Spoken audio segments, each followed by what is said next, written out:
Hi, welcome to my YouTube channel. So ಒಂದು ಹೊಸ coffee estate ನಿಮಗೆ 55 acre coffee estate, neglected coffee estate. So ಯಾವ ಥರ ಅಂದರೆ ಮೇಂಟೆನೆನ್ಸ್ ಮಾಡಿಲ್ಲ. ಕಾಫಿ ಎಸ್ಟೇಟ್ ಹಂಗೆ ಮಾಡಿಬಿಟ್ಟು ಮೇಂಟೆನೆನ್ಸ್ ಮಾಡಿಲ್ಲ, ನೆಗ್ಲೆಕ್ಟೆಡ್ ಮಾಡಿಬಿಟ್ಟಿದ್ದಾರೆ. ಏಜ್ ಪರ್ಸನ್ ಅವರು ಓನರು, ಹಾಗಾಗಿ ನೆಗ್ಲೆಕ್ಟ್ ಮಾಡಿದ್ದಾರೆ. ಸೊ ನಿಮಗೆ ಟೋಟಲು 55 ಎಕರ್ಸ್ ಇದೆ. General property, Abbey Falls road, Madikeri to Abbey Falls road. So ನಿಮಗೆ ಹಬೀಪಾಲ್ಸಿಂದ ಜಸ್ಟ್ 5 ಕಿಲೋಮೀಟರ್ ನೋಡಿ, ನೀವೇ ನೋಡ್ತಾ ಇದ್ದೀರ ರೋಡ್ ಹೆಂಗಿದೆ. ಟೋಟಲಿ 55 ಎಕರ್ಸ್ ಇದೆ. ಒಂದು ಶೆಡ್ ಇದೆ, ಲೇಬರ್ ಶೆಡ್ಡು. ಕಾಫಿ ಎಸ್ಟೇಟ್ ಏನು ಚೆನ್ನಾಗಿದೆ, ಬಟ್ ಮೇಂಟೈನ್ ಮಾಡಿಲ್ಲ. ಜಂಗಲ್ ಟ್ರೀ, ಒಂದು ಲೇಕ್ ಇದೆ ಅದ್ರ ಒಳಗಡೆನೆ. ಅಲ್ಲಿ ನೋಡಿ ಲೇಕ್ ಇದೆಯಲ್ಲ, ನೋಡ್ತಾ ಇದ್ದೀರಲ್ಲ,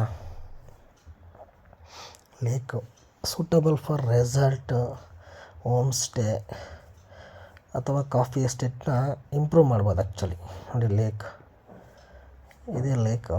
ಸೊ ಇದನ್ನು ಇಂಪ್ರೂವ್ ಮಾಡ್ಬೋದು ಕಾಫಿ ಎಸ್ಟೇಟ್ನ.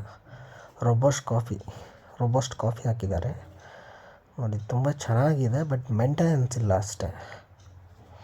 ದಯವಿಟ್ಟು ನನ್ನ ಚಾನಲ್ನ ಸಬ್ಸ್ಕ್ರೈಬ್ ಮಾಡಿ please, my humble request. Please ದಯವಿಟ್ಟು ನನ್ನ ಚಾನಲ್ನ ಸಬ್ಸ್ಕ್ರೈಬ್ ಮಾಡಿ ಪ್ಲೀಸ್. ಹೊಸ ವೀಡಿಯೋ ತರ್ತೀನಿ ನೋಡಿ. ಹೇಗಿದೆ land, coffee estate, 50 acres general property.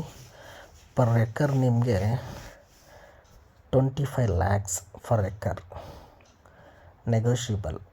ಮಡಿಕೇರಿಯಿಂದ ಒಂದು 5-6 ಕಿಲೋಮೀಟ್ರ್ ಆಗುತ್ತೆ ಅಷ್ಟೇ. ಹಬೀಪಾಲ್ಸ್ ರೋಡು, ಅಲ್ಲಿ ಮೆಡಿಕಲ್ ಕಾಲೇಜ್ ಬರುತ್ತೆ. ಹಬೀಪಾಲ್ಸ್ ರೋಡಲ್ಲಿ ಆ ಮೆಡಿಕಲ್ ಕಾಲೇಜ್ ಹತ್ರ ಬರುತ್ತೆ. ಇದು ತುಂಬ ಚೆನ್ನಾಗಿದೆ, ಬಟ್ ಮೇಂಟೆನೆನ್ಸ್ ಇಲ್ಲ. ನೋಡ್ತಾ ಇದ್ದೀರ ರೋಡ್ ಈ ಥರ ಇದೆ ಒಳಗಡೆ ಹೋಗೋಕ್ಕೆ. ಡಾಂಬರ್ ರೋಡಿಂದ ನಿಮಗೆ ಮಡ್ ರೋಡು, ಒಂದು ಅರ್ಧ ಕಿಲೋಮೀಟ್ರ್ ಮಡ್ ರೋಡ್ ಇದೆ. ಈ ಥರ ಮಡ್ ರೋಡ್ ಬರುತ್ತೆ ನಿಮಗೆ ಒಳಗಡೆ ಹೋಗೋಕ್ಕೆ. Suitable for resort, home stay ಆ ಥರ ಚೆನ್ನಾಗಿದೆ. ದಯವಿಟ್ಟು ನನ್ನ ಚಾನಲ್ನ ಸಬ್ಸ್ಕ್ರೈಬ್ ಮಾಡಿ ಪ್ಲೀಸ್, ಮೈ ಹಂಬಲ್ ರಿಕ್ವೆಸ್ಟ್. ಹೊಸ ವೀಡಿಯೋಗಾಗಿ ನನ್ನ ಚಾನಲ್ನ ಸಬ್ಸ್ಕ್ರೈಬ್ ಮಾಡಿ please. General property, just 10 kilometre from Madikeri. ಅಷ್ಟು ಆಗಲ್ಲ, ತುಂಬ ಕಡಿಮೆ ಇದೆ. Thank you for watching.